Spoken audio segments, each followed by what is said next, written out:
Here it is of it. Yeah. Okay, welcome to the regular council meeting. The date is Tuesday, January the 6th, 2026. The time is 7 p.m. With that, I'll call the meeting to order. We have nothing to report out of closed. There was no closed portion of the meeting today. And with that, prior to adopting the agenda, I'd just like to introduce Eric Villeneuve. Hopefully I pronounced that correctly. Villeneuve, yep. Villeneuve, who will be our new Director of Operations. And with that, I'll invite Eric to introduce himself and say a few words. So Eric, please join the table. Thank you, Mayor, Council, residents, good evening. Carl, the outgoing director, of course, just arrived. My name is Eric Villeneuve, Day 2 as your new Director of Operations for the village. Very excited to be here. It's a very exciting and challenging and fun opportunity that I've stepped into here. I'm a civil engineer by trade, professional engineer. Previously to joining the village here, I spent 6 years in West Vancouver, primarily land development. 4 years prior to that was District of North Vancouver, project management. And prior to that, about 5 years consulting engineering. So I'm hoping to bring my experience to the village, and my focus in my career has been primarily municipal infrastructure, so water mains, sewer mains, drainage, pump stations, infrastructure. So this is right up my alley, right in the village here. So yeah, very pleased to be here. And thanks for my 30 seconds here this evening. All right. Well, thank you very much. Really appreciate it. We'd also like to thank Carl Burr for his contribution to the community, and of course, Carl, previous mayor and works manager, has done a fabulous job, and so I think all of us can join in to thank Carl and appreciate all the work and devotion to the community, Carl. Thank you. If I may, I can advise that it's Carl's birthday tomorrow. No. Public. Early birthday. Thank you. Okay, thank you very much. And with that, we'll move to the adoption of the agenda. Do we have a motion to adopt the agenda? So moved. Okay, second by Councillor Abbott. Any amendments, changes? Yeah, I've got a few. Okay. I'd like to strike item 7.2. As we think we've been through this before, there was no meeting. I'd like to strike that. And sorry, can we have comments from the corporate officer? Is that for the record? Could we take that off? That was a meeting that was duly called, but unfortunately we didn't have a quorum present. Much as this evening for the closed, it was voted 3-2 not to attend. That was a quorum that was did not produce itself. So did we keep that on the record? So the short answer is yes. What I can tell you is that Ms. Kenna, who could provide a bit more detail, has worked directly with Lidstone Company on how to manage that situation. And what you see and what she can expand on a little bit is the result of what they recommend as good practice with regard to minuting. So would you like to? Yeah, they're on the agenda just as information only action minutes. So if you look at them, it is true that they are not in minutes because no meeting happened, but it's simply a record of the coming together, the calling for attendance, the waiting, the calling for attendance. So that, we did have a meeting posted. Residents, council can see that there's a record of that meeting was called. It did not go forward. So it's essentially the record of that. Okay, thank you very much for that. Okay, any other items? Factual. Can I make a comment on that? If Yes, why is a meeting posted if no quorum has been confirmed? Well, the meeting For a was special duly meeting. posted. The Well, meeting was duly I posted. was on vacation when I left on December 2nd and gave regrets for December 9th, I was under the impression that we would be meeting in January of 2026. I had no idea about this meeting until I saw a note after the fact, because in fact, I hadn't checked my email. So Okay. maybe in the future, can I suggest if we're going to call special meetings, we put a required read receipt on any email sent out to counselors and or extend further opportunity of correspondence, like a phone call, or we do have a group text among council and CAO. Okay, Councillor Conlon, just in response to that, I've called many special council meetings, which unfortunately forums have not, ended up, arriving at the meeting. The meetings had to be canceled. Those are duly called meetings. I called one for December 17th because there were two important matters which needed to be addressed and still remain outstanding. In fact, this evening at 6 p.m., and the public can visit the video recording on this, we had a closed meeting scheduled to address two important matters that the village needs to address in a timely manner. Unfortunately, in a 3-2 decision, council decided not to have that meeting. So these outstanding matters continue to be out there, and I would suggest that council can do better for the community and start to look after the business of the community. If I may. Yeah. Mr. I'm Blackwell. going to suggest to council that you are way off the topic here. The topic is, should the 7.2 be on the agenda or not be on the agenda? Should council wish to debate meeting mechanics, I would suggest you add that to the agenda as a separate discussion item to align your approach collectively to ensure that what you decide on works best, but this is whether or not this is. I'll move that 7.2 gets struck from the agenda, which is my opinion. My suggestion is you vote on each change. I think we're gonna need to. Okay, do we have a second for that? Just to be clear, since I've been fooled on other matters. So the motion is to delete 7.2. And Yes. Councillor Abbott has put it forward. We've had the mayor's lengthy opinion on what that means. And the corporate council and the deputy weigh in. Is that correct, Mr. Blackwell? That is correct. I second. The fact that it's on here is. I second. Okay, open for discussion. Any discussion, Councillor Broughton? This is a factual recording of what has occurred within the corporation of the Village of Lions Bay. And to have it disappear from records, to me, appears to be is irresponsible. We've checked with our corporate counsel. There was a duly called meeting. A quorum was not achieved. I find it astounding, actually, that when a meeting is called, that someone will say, well, I don't think I feel like attending that because of how the timing or whatever else. That's not an option. If it's a duly called meeting, then we have a duty to attend. And the fact that we had a meeting called for this evening and that 3 councillors voted to not go ahead with it, I find irresponsible and astounding. So I think this is a factual matter. A meeting was called. The quorum was not achieved. Whether we have all the background as to why it was not achieved or not is maybe a point of discussion. But the fact is, it was not achieved. We've checked with our corporate counsel. It's a fact. It's on the minutes. It's on the agenda. Okay, Councillor Abbott, you had your hand up.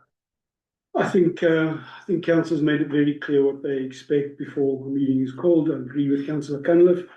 We could add to the list of what we expect. We expect to know what it's about. We expect to see the report in advance, to be able to come prepared. I would add Councillor Cunliffe's suggestion that we should also have whoever's calling the meeting should confirm quorum is available. So I'd like to strike this. Okay, If I could, Yeah.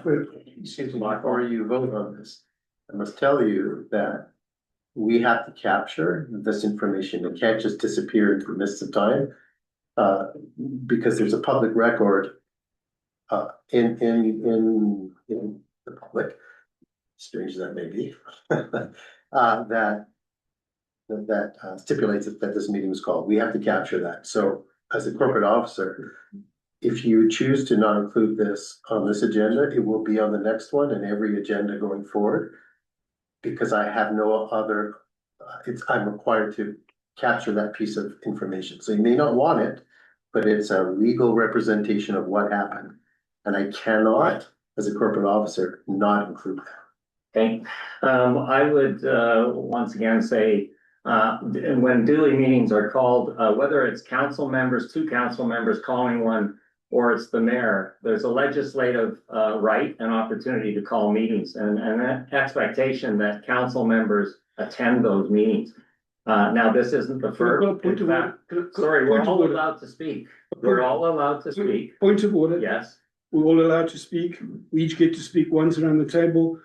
Councillor McLaughlin has not spoken. You're speaking for the second time. No, I'm speaking for the first time after the motion was seconded. You say Okay. the same. I responded to Councillor Cunliffe. Now I'm speaking for the first time after the motion was seconded by Councillor McLaughlin. Why have we Okay, so heard this one please before? allow me to speak and then we'll go to Councillor McLaughlin and Councillor Cunliffe. Thank you.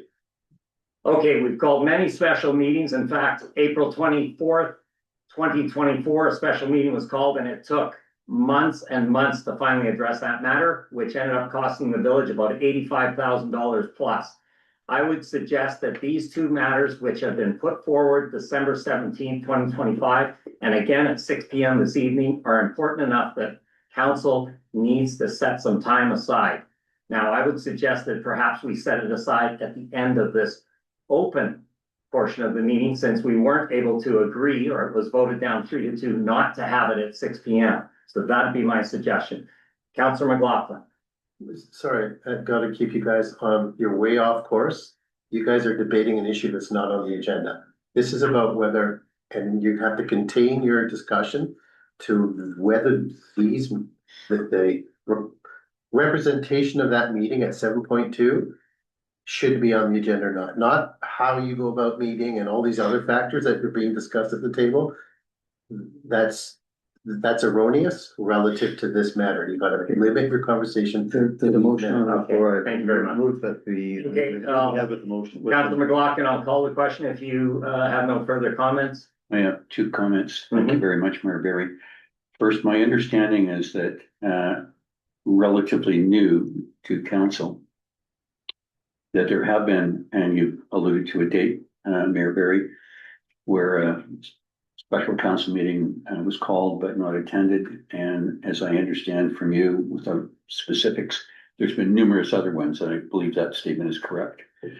My understanding is that, and I'll ask the corporate officer, is that in other situations, this has come up before where a non-meeting, if I can call it that, has occurred and it's appeared on the agenda and it has been struck. Is that correct or not correct?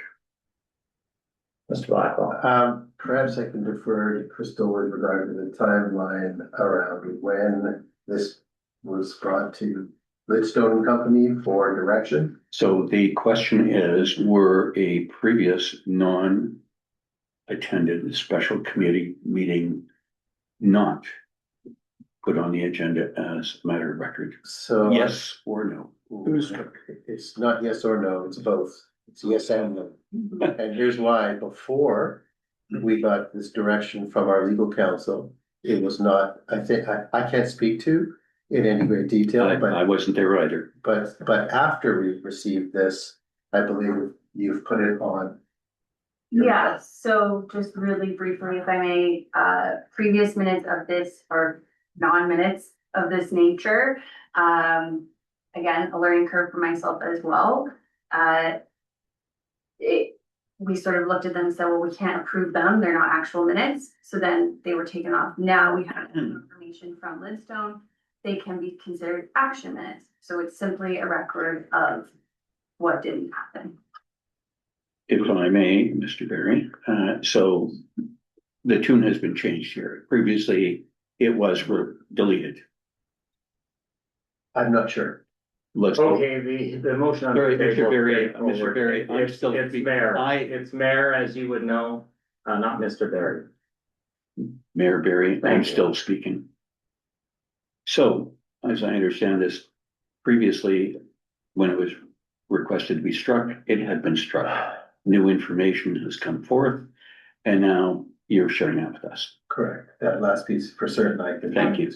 If I may also add, just to get a bit granular, on my list of things to do is to review those previous no quorum meetings and firm up and present those again for information only as action minutes, now that we have this new information. So you're gonna correct. Thank you. And just to conclude, Mayor Barry, I personally don't appreciate having a 24-hour must-attend notice the day before my wife's retirement party, which I was never going to attend. And I advised you of that as well as council. The alternate date was the day that I was picking my children up at the airport. Right, Christmas holidays. I will continue, sir.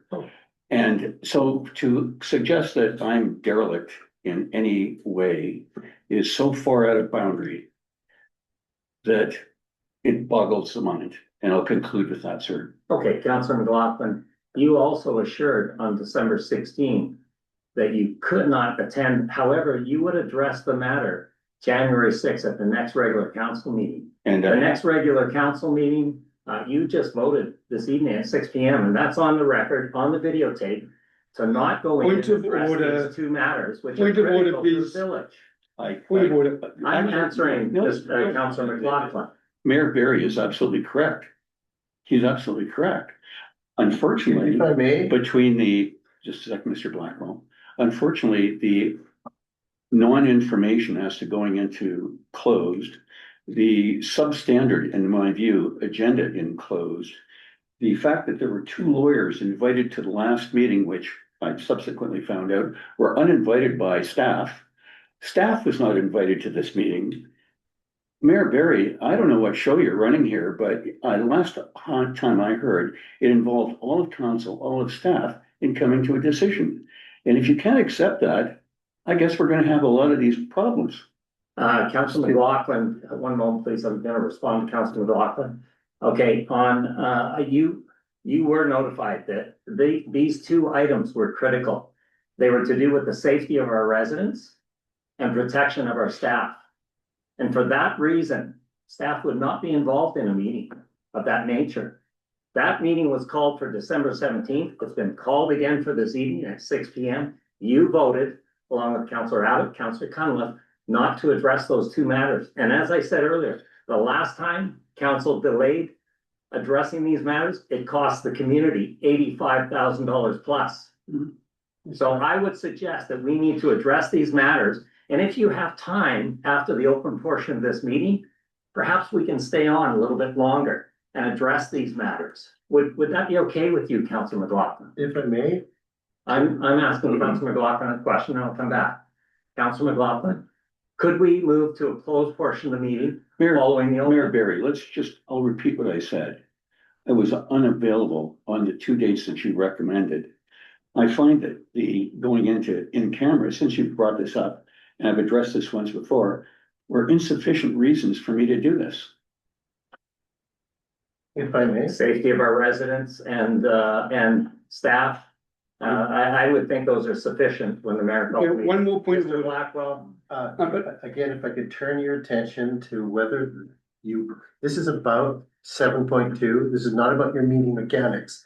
If council wishes to debate your meeting mechanics, I would recommend you add this to the agenda as a discussion item, but what you're doing is way offside. okay, I'll call the question. All in favor of striking this item according to Councillor Abbott's motion? All in favor? Yes. Opposed? Okay, motion defeated. Any other items? didn't hear, Councillor Cunliffe, for or against? Councillor Cunliffe, we can't hear you. You may be on mute. Oh, sorry, apologies. I will be in favor of keeping them on the record with the request that we put on the agenda for the next regular council meeting discussion over how we call special meetings. I have an issue with the duly called terminology when, just as Councillor McLaughlin stated, within 24 hours and we're getting called for a meeting. 5 p.m. frankly does not work for my work schedule. And If there is no Okay, Councillor quorum, we Cunliffe, don't need I'll to have move forward. Councillor Cunliffe, I'll have to cut you off. The motion was defeated. So thank you. We can add that, Mr. Blackwell, you can add that on the next agenda. Good suggestion. Okay, any other items? Yeah, I do. Yeah, Councillor Abbott? Under matters arising, item 8, I submitted a report to all of council and staff. It didn't get added. I'm assuming that's because matters arising. I was just giving everyone the heads up. Can we have that as part of the report? I'd like to speak to it. So can we have it on the agenda now? Can add that to the agenda. Okay, so I'd like to add my reports on the snow clearing policy as submitted to everyone prior. Okay, Councillor Brown? My understanding is that we dealt with this in the last meeting, and out of respect for the rules that have been clarified in this chamber, if a matter's been dealt with, then it doesn't come up again. Mr. Blackwell, any comments on that? I'm bringing it up under matters. Mr. Blackwell, any comments? I can, that's correct. I can also walk the middle ground here and suggest that the one change that Councillor Abbott is proposing is, I would argue, consistent with the intent of the bylaw, of the policy, I should say.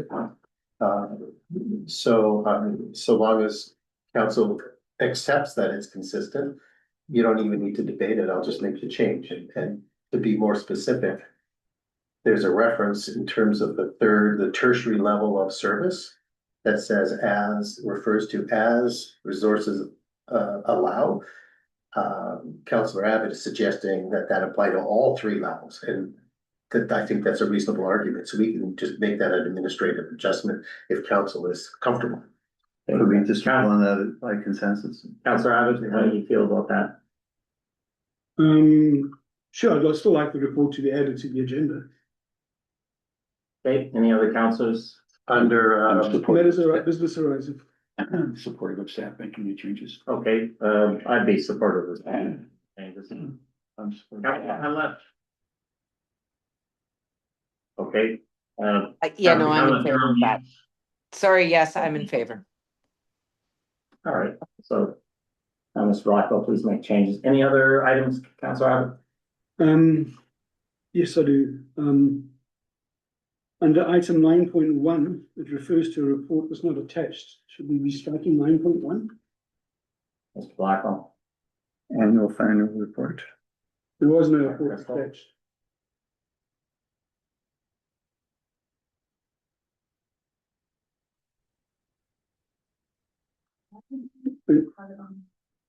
In the several versions of this agenda, we've never seen that report.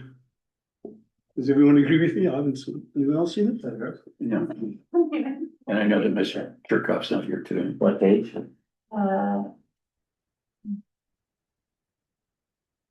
The annual report was provided before Christmas, right? There's Yeah. a very, sorry, sneaky described feature, but it shows that it's attached. So that could be what is happening. Have to go back and look, but Okay. my apologies. You want to put it on the next agenda? just put it on the next agenda. It gets something that council's already seen, so this just formalizes. Okay. All right, any other items? Sorry, Councillor Becky, Abbott? if we can go back to the one you put your on table report, Councillor Tyke. There was no second. Were we gonna vote on that? I think staff was just gonna make the changes, councillors. You wanted the Okay, report but added. the question that was called was to have it added to the agenda, and we didn't resolve that. Do we need a motion for that? Yeah, I would vote on adding Councillor Abbott's report to the agenda under business arising. Okay, I just need a second. yeah, Councillor Broughton. I thought my Second. point was is that we had dealt with the matter, and it was being dealt with by staff.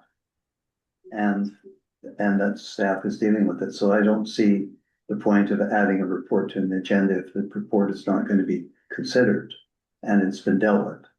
So. Mr. Blackwell, does it make a difference one way or the other? It's not the end of the world. I mean, you know, one could argue that it becomes, at some point, these sorts of discussions become pedantic. Okay, I'll call the question then. It was moved by Councillor Abbott, second by Councillor Conlon. All in favor? Yes. Opposed? Motion carried. Okay, Councillor Abbott, any other items? Opposed? One more. I submitted 3 other reports. Council have seen all of them. As I staff, one of them I was told we previously decided to do in the committee of the whole meeting. It was before that recommendation, but that's fine. Which was that one? That's the one on the electrification transition plan. Yeah.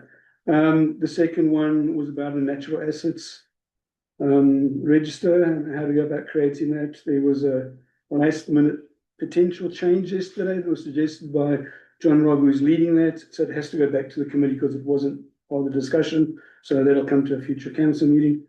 And then the third one, I submitted a report about capturing highway noise. And if we want to discuss that separately, what I'm hearing, that's fine, but I would like at least it to be received so that we could get it on the table. I'd like to add that to the agenda. Mr. Blackwell. Recommendation, unless it doesn't matter, and this is up to the council, but my recommendation is unless you are seeking a decision, I did ask for a decision. then it's, if you're seeking decision, then it belongs on the council agenda.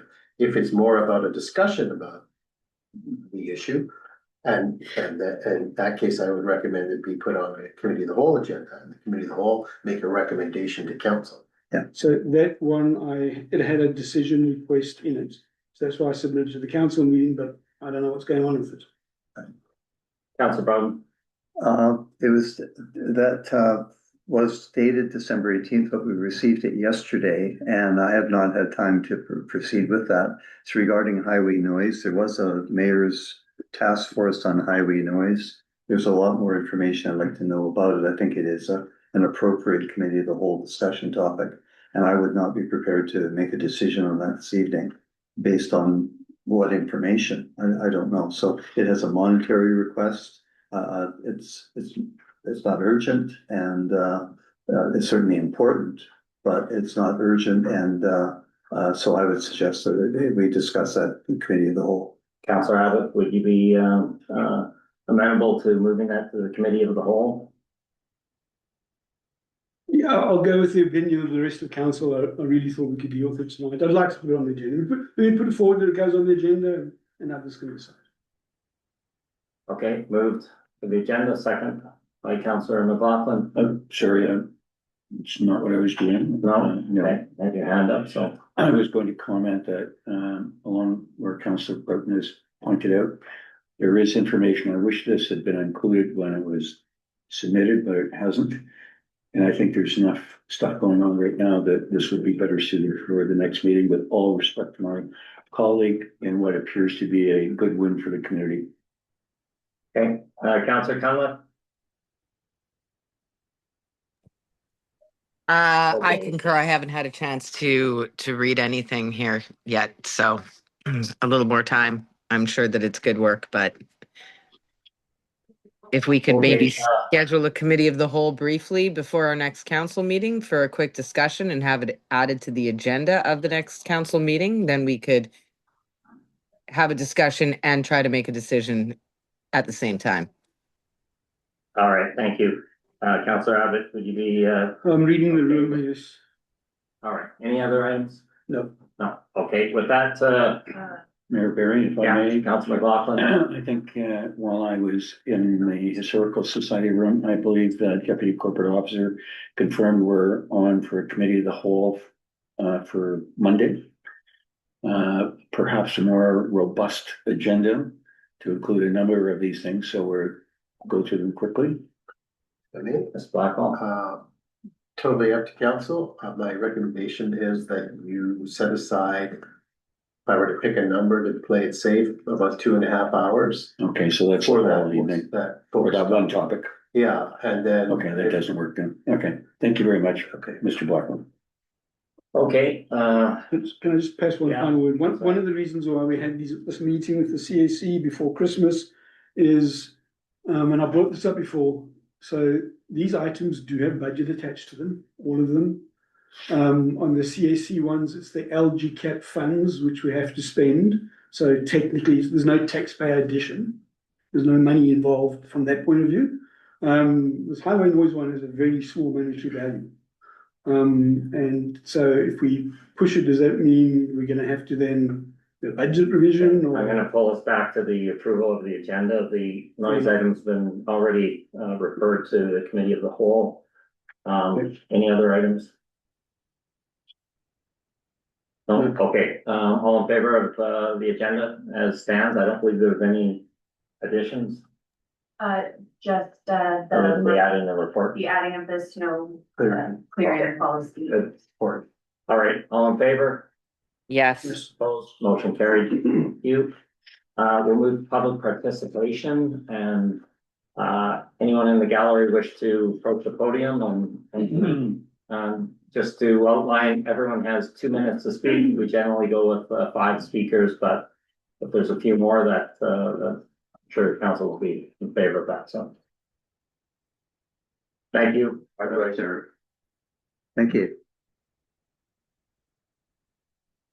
Hi there, I'm Paul McLaughlin, I live at 65 Sweetwater Place, and I'm here to dispute Rob Peebles' tree application number 136. As affected property owners, this matter is pretty straightforward. The removal and or aggressive spiraling of Douglas firs is a win for Rob. He'll have a better view of Horseshoe Bay, and I suggest an increase in property value should he consider selling. These trees were here when Rob bought his property. You may know that a few years ago, he successfully applied to have a large tree cut down just up the easement from his current application. For us, the cutting down or aggressive spiraling of these trees will result in the loss of significant highway noise abatement and highway visibility from our home. These trees also contribute as a green screen to our property from the easement trail and the cul-de-sac. Spiraling a tree to the maximum intent refers to an intensive method of selectively removing a substantial amount of foliage and branches to drastically alter the shape and density of the tree. Coniferous trees naturally develop a spiral growth for strength and nutrient distribution, especially in windy conditions, of which Lions Bay has plenty. Aggressive pruning risks structural imbalance and stress to the tree. It can create an unbalanced canopy, stress the tree, invite pests and disease, and make it vulnerable to breakage. It's like giving a tree a very specific tight haircut in a spiral motion, aiming for extreme structural shaping. It's a delicate balance between achieving the desired effect and harming the tree. The largest Douglas fir is just a very few centimeters away from meeting the 70 centimeter diameter criteria for designation as a tree of significance. This is an area where the developer left very few natural pockets of trees to populate lower Kelvin Grove, which still has a very low tree canopy. In our meeting of December 17th with the committee, one of the committee members announced he was a tree cutter, which is hardly an impartial and objective viewpoint. A statement like that does not give us confidence in the impartiality of such a critical recommendation. Our letter dated November 12th, 2025 clearly expresses our opposition to Rob's application in every sense. Thank you. Thank you. You. Excuse my voice. My name is Bruce McLaughlin, and I'd like to talk a little bit about the process that we've recently gone through. On Christmas Eve, we received a formal legal demand that we withdraw our letter to council. This isn't form extortion, it's actually blackmail. We take any kind of challenge, any kind of threat. Sorry, Bruce, corporate officer has just put his hand up. Mr. Blackwell? Yeah, if I could encourage you to sort of stick to the tree application and rather than opining on motivations and so forth, which will draw I'll respect your comment. Thank you. I would like to leave you with a final comment. We're talking about a serious spiral cutting of these trees. The process in my mind could actually result in a tree that looks nothing more than like a flagpole with 3 branches. If you would like to come to our home at any point in time, within 85 feet of our home, you'll see stumps that are 25 feet in the air. You'll see trees that are 60 and 70 feet tall with nothing but 10 feet of branches on the top. This kind of radical cutting is of concern, is something we are being forced to live with, and we do not think it's the best represents the best interest of the community. Thank you. Thank you. I am Liz Bell and I live at 70 Periwinkle Place in Kelvin Grove. I'm here regarding the recommended spiraling of them up to the maximum extent, resulting in the functional loss of 2 trees located on the village easement next to my property. These trees are approximately 30 to 40 years old. They are mature public trees that perform an important and ongoing function for the surrounding neighborhood. The proposed intervention would result in a limited improvement to the view of one household, while negatively impacting multiple neighboring households through the loss of highway noise buffering, wind protection, and privacy. These impacts are permanent and affect daily living conditions. These 2 trees are part of a larger cluster, many of which are located on private property and may in the future be removed at the discretion of those owners. The trees on the village easement therefore represent the only remaining publicly protected buffer in this area. Once their function is lost, there is no realistic way to replace it or prevent cumulative loss. The bylaw is clear that trees on municipal land are managed for the public good, with scenic views considered where feasible, not as an overriding entitlement. It also recognizes that trees naturally mature over time, and that alone is not grounds for removal. We anticipate the argument that these trees are not significant trees. That may be technically true, we had them measured, but the bylaw does not require a tree to meet the threshold for council to protect it. Public function matters, neighborhood impact matters, precedents matter. In this case, the benefit is narrow and private, while the cost is shared and permanent. That imbalance is exactly what the bylaw is intended to prevent. For these reasons, we respectfully ask council to deny the application and preserve the trees on the village easement. Thank you very much. Thank you. Any others wish to speak?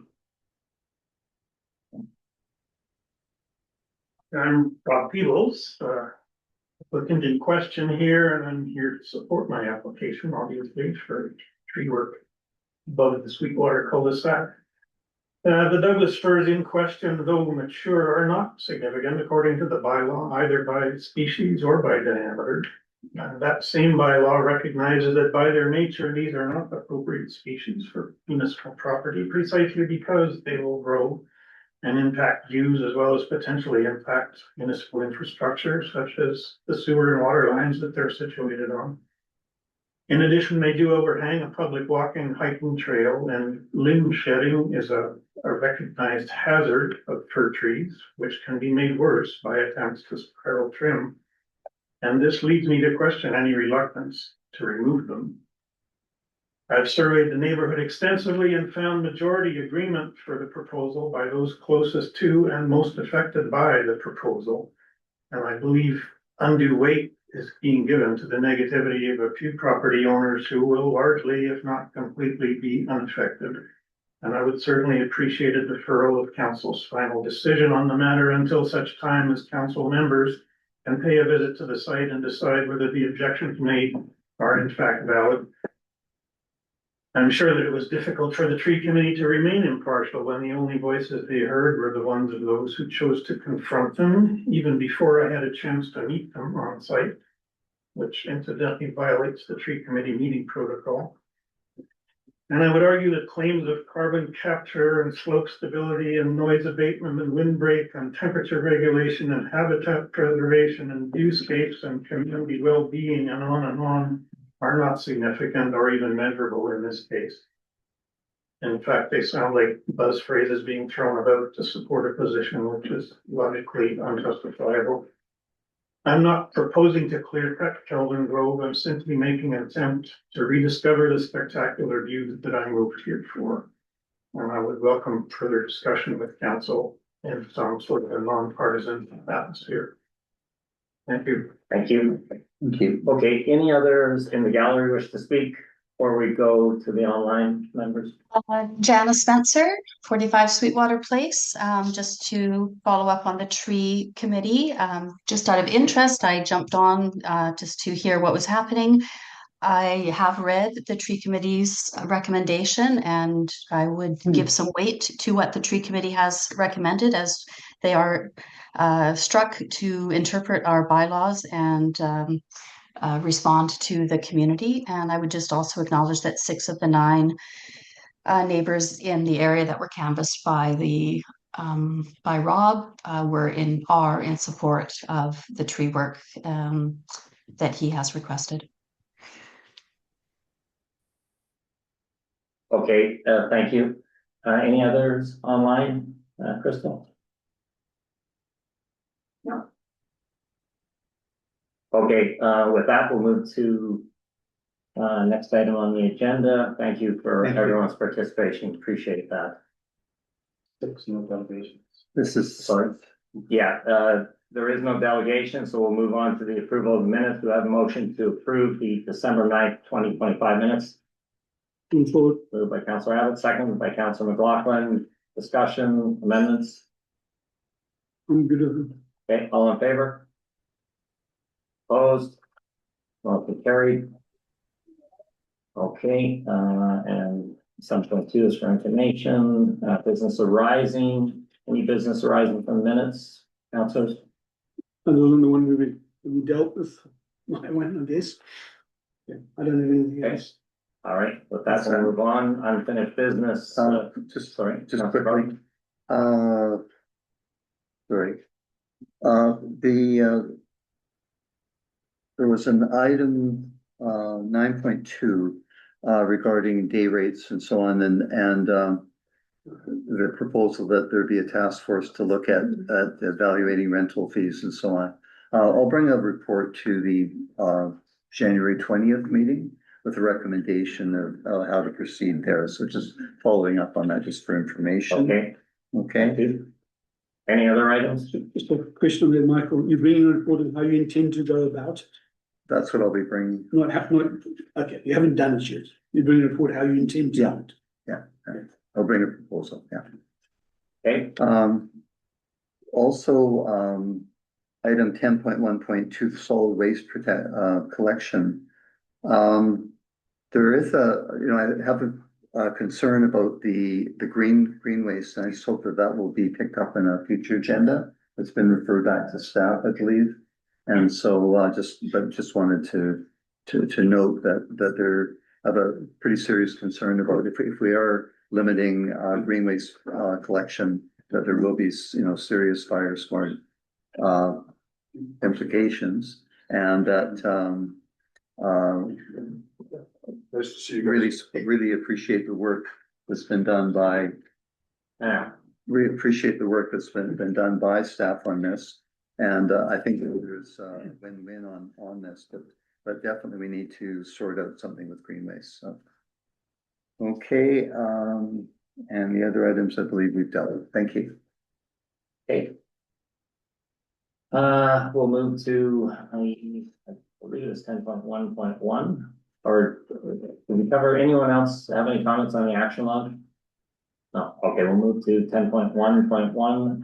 If I Okay. may, last meeting, Councillor Abbott had a question about the proposed trail race. I have connected, Mr. Shevsky with Lions Bay SOAR. So they've had an e-introduction, so he'll report back. Thank you. Okay, thanks.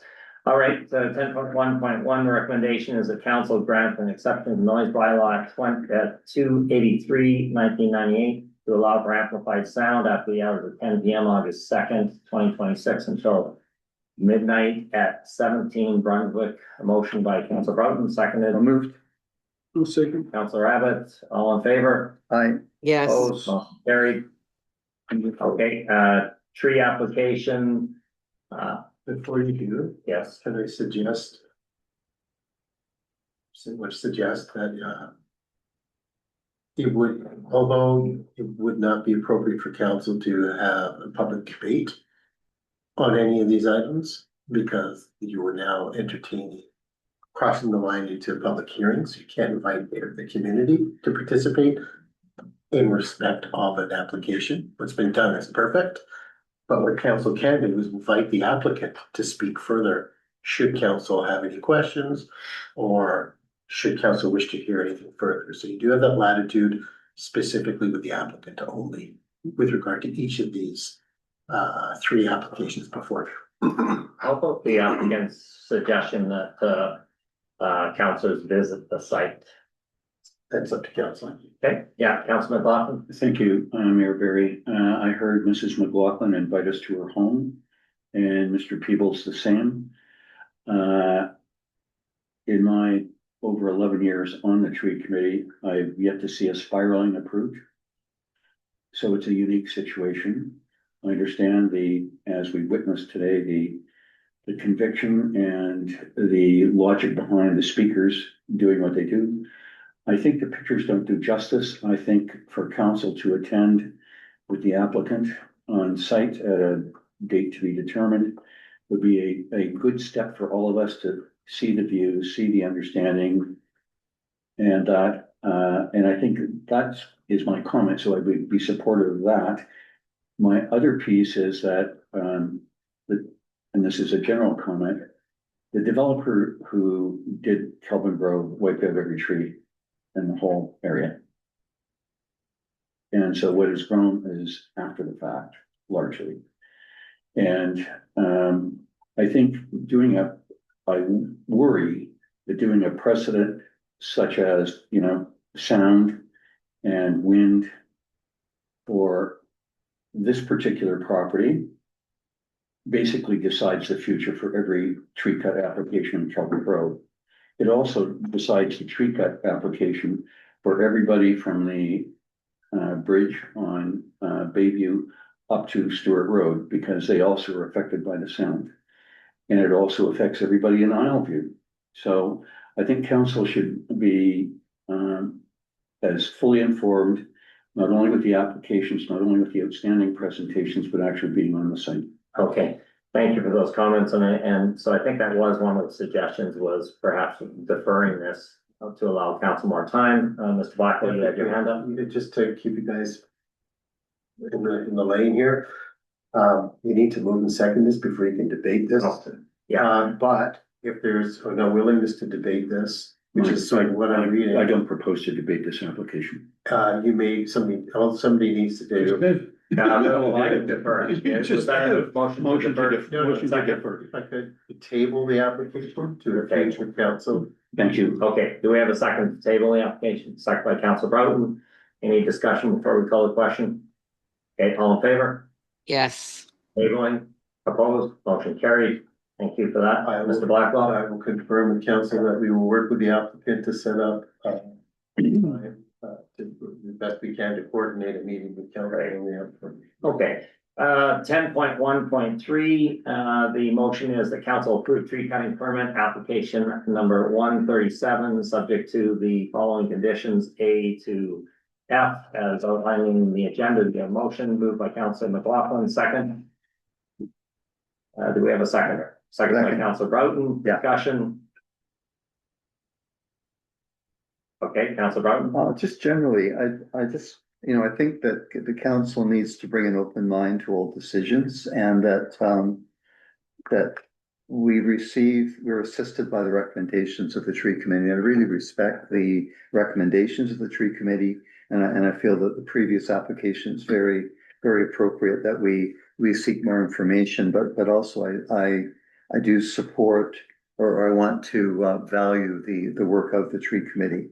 We're a small community. We have delegated much of the work around looking at trees. Trees are a very emotional issue, clearly. It's a very challenging situation. I know and respect all the people who've been here this evening, and really value them. And I understand the impact that they're all experiencing.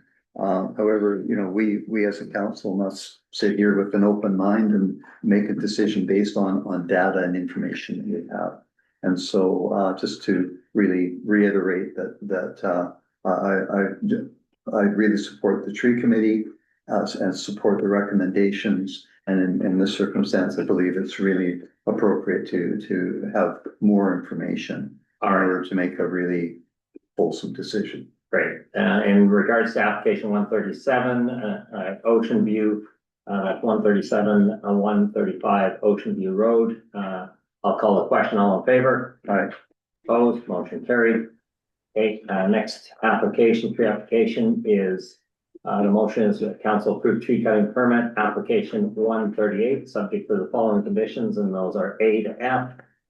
Mr. Blackwell. Sorry to be a little pedantic here, you may want to quote tree application number and the address, if that pertains to it. Sure. This is tree application 138, and that is dash 220 Isle Place. And the motion is to approve the tree cutting permit. Any discussion? Or I call the question? Yeah, Councilor Abbott? Yeah, just a point, I've made this before, I do think it's relevant whether trees are significant, and certainly if they are classified ancient according to our bylaw, and the bylaw calls for the applicant to state that. So the onus is on the applicant to actually confirm that. Doesn't frequently happen. In this case, the applicant actually got an arborist to actually do a survey for them, and the arborist actually lists one of the tree diameter sizes as 74, 79, I can't remember centimeters, which makes it significant. So there is actually a significant trend of this, and I think going forward, if there is a significant tree, it needs to be addressed and discussed. In this case, the reason of removing the trees is in order to do work on the foundation of the house. So I have reservations about sort of trying to turn it down on that on the basis of the significant tree. But I do think we should, you know, in future cases, maybe have something in the permit that says, I confirm trees are not significant. Something to that effect. So if people are forced to answer this question, because the bylaw asks you to answer that question, but there's nothing in the sort of permit that forces you to do so. So maybe we should add that. All right, thank you for that. Any other comments? Okay, I'll call the question. All in favor? Oh, we don't have a. Moved by Councilor Boughton, seconded by Councilor McLaughlin. All in favor? Yes. Opposed, motion carried. Thank you. And with that, we'll move right to correspondence. Point of information, in terms of the previous application, that was sort of lowering of hedge trees, as I recall. Yes. And it's sort of in the past, we have been asked to give sort of a recurring, maybe for 2 or 3 trimmings. And I'm just wondering if that, I'm not suggesting we revisit this, but perhaps in the future, I think it might be useful to consider giving, if we give it to them once, then they can maintain it for the next 5 years or 10 years until they can come back to council. We've done that in the past. I just was a bit concerned, or not concerned, but noticed that it wasn't in this one. Yeah, good point. I think that was the application for Ocean View, especially was re-topping trees that had been previously topped, and there was actually power lines, so that hydro may have even come in if they were asked. But yeah, Councilor McLaughlin. Thank you, Mayor Barry. My experience in my time on this committee was that the committee asked for a longer period, and council usually said 3 years would be fine because these ratty little trees just grow like weeds, and so we don't want people coming to us for the same thing. So I think the tree committee can make that with good conscience. Okay, I'll let. And you are our representative, Mr. Yeah, definitely. We'll bring that to their attention. Yeah, Mr. Blackwell. Just a comment about tree topping. It is not a good way to go. In fact, the arborists, the ASA or whatever they're called in the states, Yeah. specifically refer to that as bad practice. It creates a weakened tree structure. The branches are not, well, I won't get into the technical details. It's better to remove the tree and plant a new one than it is to top. So perhaps, if council wants to investigate this matter more, there's an opportunity to refer this question to the tree committee for further discussion and analysis and report back to council on the matter of tree topping. If council wants to go down there. That could easily be done. What's council think of it? Do we need a motion or we just, would you Yes. like me to? Yes, you should have a motion. Okay, Councilor McLaughlin, you want to move that? No, I would not go down this path. Oh, okay. Any other comments?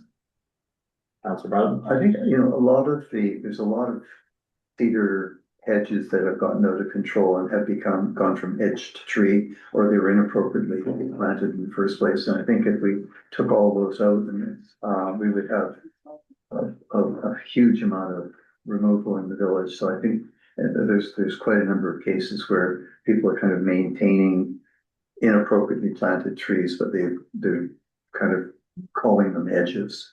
So.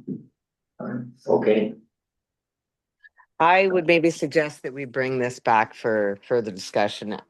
Maybe bring in an arborist to offer a little education. I wholeheartedly agree topping trees is poor practice. This isn't news to council. Maintaining people's views, and it seems to be the status quo of what we do. But where appropriate, I think it would be a good idea to look into removal and replanting with the removal with subject to replanting. But definitely this might be the way to go in the future because top trees are dangerous trees. So where at all possible, where we could thoughtfully implement this kind of practice. I see CAO Blackwell has a comment. yeah, Mr. Blackwell? Well, I was just I completely agree. But what occurred to me, when Councillor Conliffe referred to sort of, replacement, it sprung, what it is called, oh my lord. What sprang to mind. Take a breath. That was difficult to say. Was the fact that there's Let no. me start over. Actually. Yeah. Wow. There's no tree preservation bylaw which council could consider, and it would, many communities have them, and it would specify if one tree is removed, it must be replaced with X, Y, or Z, two trees of this size or whatever. It allows for what you could refer to as compensation, if you will. Right now, there is nothing in Lions Bay, but if trees are as significant to the community as it appears to be, and we keep hearing it is, that might be something that council may want to think about.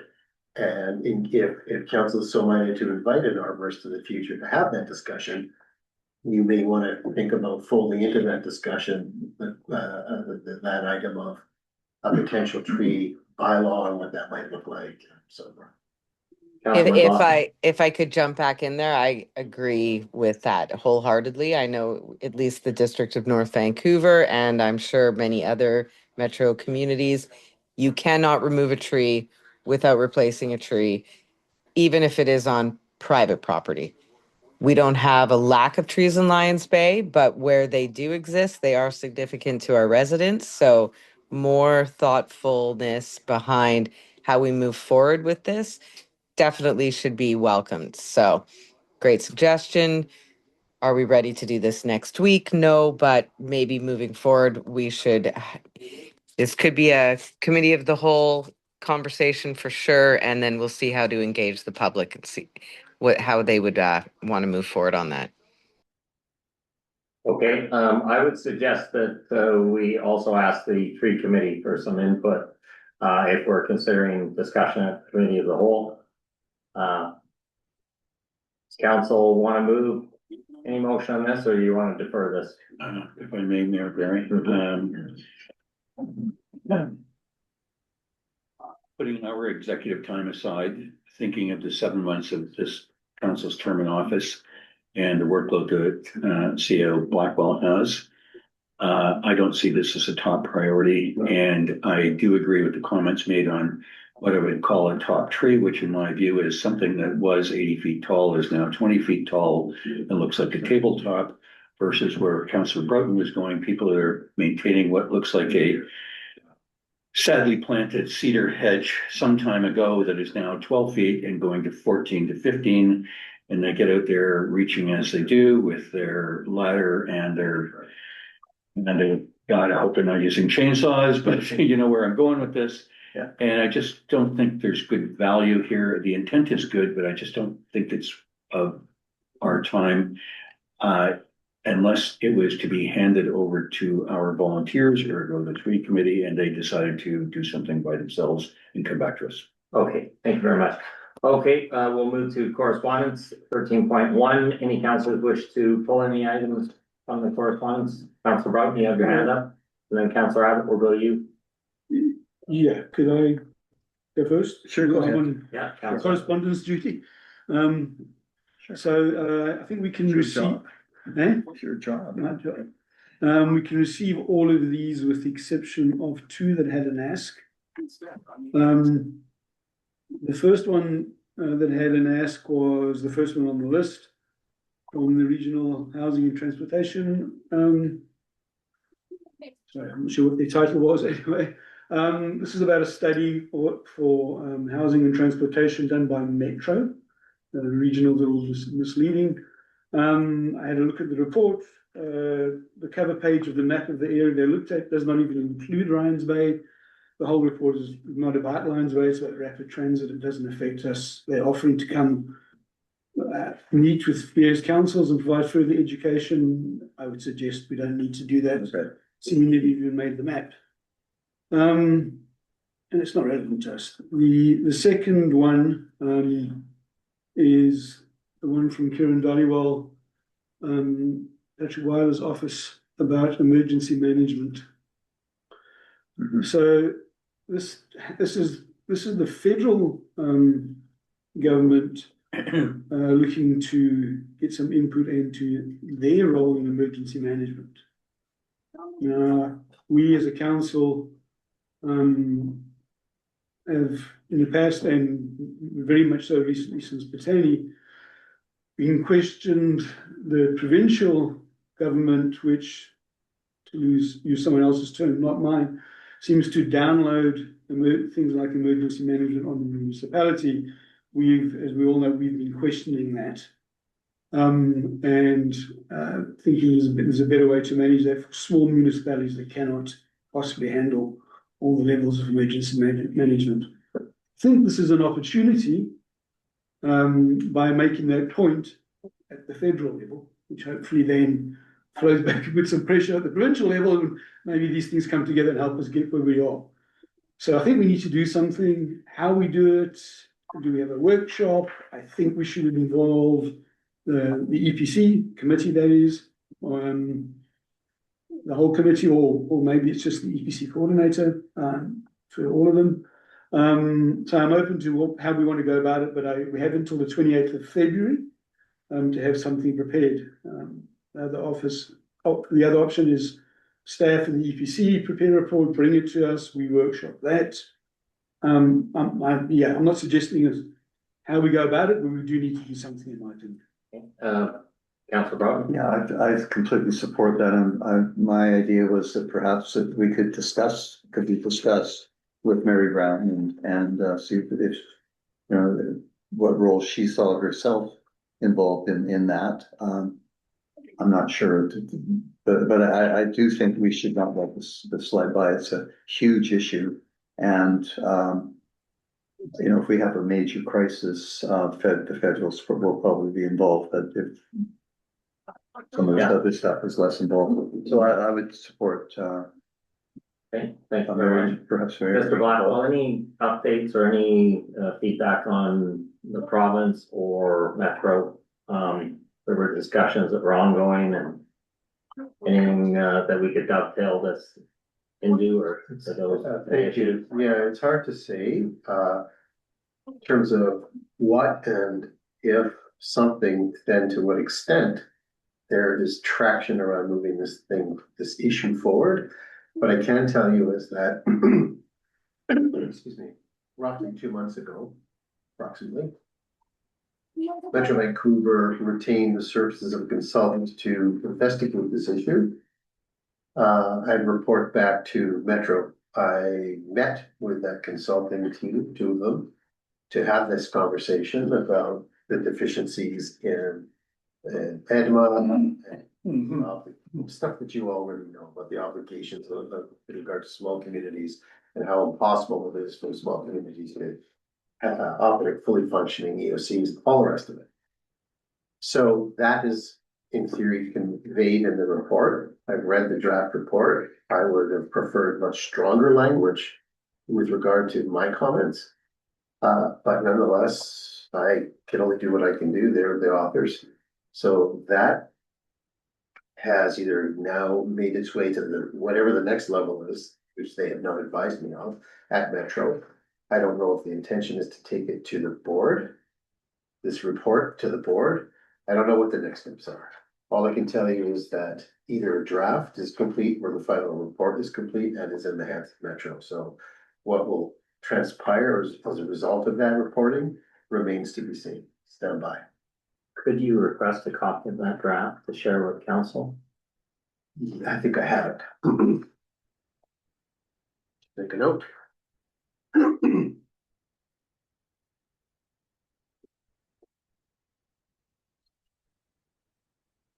Back to the question at hand. How do we respond to the federal government? How do we get to that point? Could we consult with Mary and see if she's talked to her counterparts? Would she have talked with people that she's? Well, I think we should give EPC's input and we should get Ross's input, and I think we should workshop that somehow and come up with a letter to federal government. But if I think if I could, my recommendation is follow KISS principle on this. I think we all know sort of the core messaging and sort of the ask. It would be consistent with everything the council has said to date. So if you were amenable to it, I could create a draft piece of correspondence with asks in it pertaining to this and circulate it to council. And perhaps you can have that discussion on Monday as part of the committee of the whole as to whether you want to tweak it or not tweak it or how, whatever. It's throw it out, start over, whatever you wish. And you're gonna get input from the EPC? I wasn't even gonna bother. I was just gonna, the ask is pretty simple. I was just gonna, my intention was to simply give them the boilerplate ask. We need these changes with regard to the delivery at the provincial level. And, you know, anything that the federal government can do to support or encourage these changes at the provincial level, blah, blah, blah. So I don't really think it would be necessary not to diminish the value. Well, I think we should get an input or get a comment. So what I could do is bring it to you that if council is so minded, I could bring it to the committee of the whole on Monday. You could take a look, make any suggestions you wish, and then it could be referred to whomever you wish to refer to for further comment. However you wish to. All right, that sounds reasonable. Any other comments? And you can share it with Mary. I think if you give Mary's with the comments in EPC advance, at that time, so. in advance, I would prefer that. In consultation, yeah. Doesn't matter either way. Sure. Or invite it to the Either meeting. way. Okay. Sure. All right, any other items, Councillor Abbott or other council? No, I think we can receive everything else. Okay, yeah, I'm looking at, Jenny Kwan's Bill C 233, which is requesting, a clarification of arms and arm elements and so on. And I just think in light of the environment that we're in at this point in time, I think it would be appropriate for municipalities to support that private member's bill, which is basically asking that the United States is sort of removed from special privilege in terms of receiving arms and parts that are used to create arms. That doesn't mean that the materials would not be moved or would be purchased or as needed, whatever. But the fact that they're kind of a trusted traveler, have a special relationship when that at this point in time feels quite one-sided. So I just think a simple endorsement of her motion would be appropriate. Okay. I would like to make that motion. Thank you, Councillor Burton. I wouldn't go there. Okay, Councillor Ivan. Yeah, I read it. I had the same comment before I got through the first few pages, but I did read it to the end. Yeah, this is not something we want to weigh in on.